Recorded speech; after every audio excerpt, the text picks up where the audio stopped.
Príjemný dobrý deň, priatelia. Je pondelok 26. februára 16:00 po obede. Presne za hodinu začína v Paríži schôdzkač predsedov štátov, členských štátov Európskej únie a niektorých vybraných členských štátov NATO mimo Európskej únie. Prichádza to, o čom už hovorím v rôznych vysielaniach a mojich videách niekoľko rokov. Doslova niekoľko rokov. A to je to, že sa pripravuje, je na stole návrh, ako zapojiť armády členských štátov do bojov na Ukrajine. Čo sa vlastne deje? Opotrebovávacia taktika ruskej armády slávi úspechy a v podstate zažívajú na Ukrajine veľké vojenské úspechy.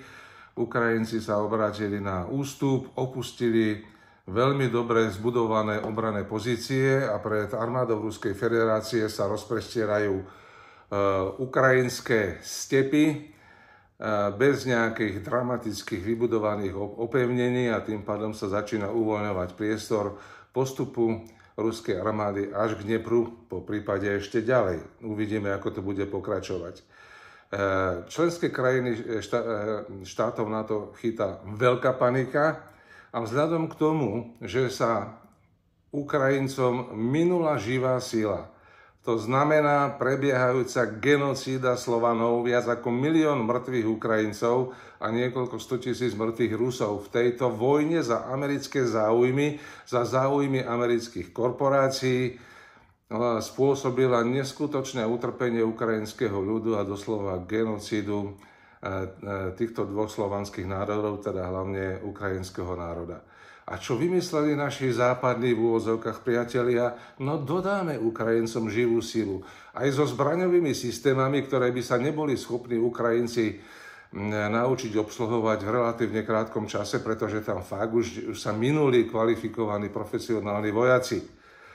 Prebiehajú tam násilné odvody z ľudí v dôchodkovom veku, invalidov a dokonca aj žien a s takouto tzv. Armádou sa nedá získať žiadne významné a vojenské víťazstvo.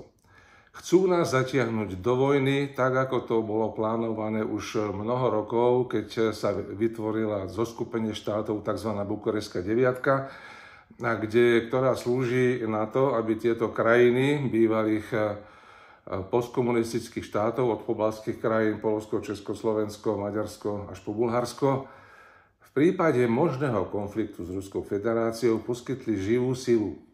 Z hľadiska vojenskej taktiky tieto štáty, čiže východné krídlo NATO, sme v prvej línii. A anglosasi, celý západ, vrátane tými poserkami, čo sú za Atlantickým oceánom, to znamená Spojené štáty, Kanada a potom ešte ďalej Austrália, tí s radosťou obetujú živú silu nás Slovanov.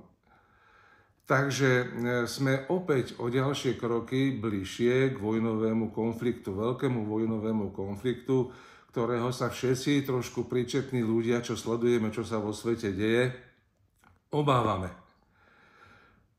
Teraz ďakujeme Pánu Bohu, že máme vládu, akú máme. Že Slovenská národná strana vyhrala, alebo sa dostala do parlamentu o 60% hlasov a mohla vzniknúť táto mieru naklonená koalícia Slovenskej národnej strany Smeru a aj Hlas ústami svojho predsedu vyjadril podporu mieru. To znamená, že Slovenská republika nepošle živú silu na Ukrajinu. Isté tá živá sila tam pôjde, lebo iné štáty tam pošlú ako samostatné štáty, nie že NATO ako kolektívny orgán, ale jednotlivé členské štáty tam pošlú živú silu, vyzlečujú ich z uniformiem na to, dajú im nejaké iné uniformy bez označenia NATO a budú sa tváriť, že nič sa nedie, že je to normálne. Takže toto nie je normálne a máme koalíciu, ako máme. A priatelia, takéto žabomyšie vojny, že teraz niekto ide ako keby náhodou útočiť do Slovenskej národnej strany, do jej predsedu, že nejaký semafor alebo nejaký výlet do Dubaja predsedu s nejakou údajne miskou bývalou, ja neviem, že útočia do nás, poslancov, že útočia do našich asistentov. Lustrujú ešte do 5. generácie, koho koho majú naši asistenti, otca, konia, brata, príbuzného, aby čo len čosi našli, čo len zhodu mien a neboja sa to použiť, akúkoľvek klamstvo, akúkoľvek lož na útoky voči poslancom, ich príbuzným dokonca, aj asistentom a ešte ich príbuzným. Priatelia, aby to nie je len tak náhodou. Tuto je prioritný záujem globalistov, veľká vojna, veľký biznis. Jeden biznis skončil, to je to očkovanie, na ktorom zarábali hlavne americké a nemecké spoločnosti, a ďalší veľký biznis, ktorý chcú, aby trval čo najdlhšie. To je veľký vojnový konflikt, nie len v Európe, ale aj samozrejme vo svete. Vidíme, čo sa deje v Izraeli, vidíme, čo sa deje v ďalších krajinách, ako sa postupne rozhárajú ohniska drobných konfliktov, ktoré sa ale môžu spojiť do jedného veľkého celosvetového požiaru.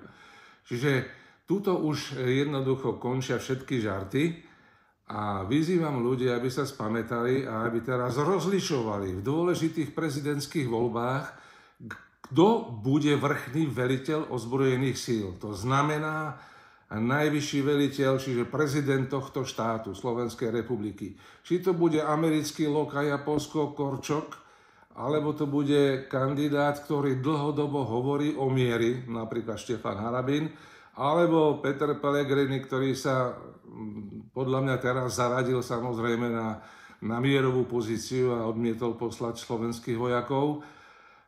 A potom druhé voľby, ktoré nás čakajú, a to sú eurovoľby. Či sa dostanú do Európskeho parlamentu na kandidáti národných strán, ktorí tam budú dôsledne hájiť slovenské záujmy, alebo tam opäť budú lokaji z progresívneho Slovenska ako Vírsík, alebo z KDH ako Štefanec, ktorí keď sa pomýlia, tak odhlasujú nejaký zákon, ktorý je proslovenský, inakšie dôsledne hája a sledujú bruselskú proglobalistickú líniu. Takže ešte raz, nezaoberajme sa prkotinami, kto kde ako cestuje do Dubaja, alebo kto si kde na ktorej križovatke škrabol auto a ohol semafor, ale sledujme záujmy mieru. Držme palce premiérovi Slovenskej republiky na rokovaní v Paríži za chvíľočku, doslova za pár minút, a verím, že sa zobudí aj taká tá driemajúca časť slovenského národa a ozve sa tu jednotný protivojenský a promierový hlas. Ďakujem pekne, dovidenia.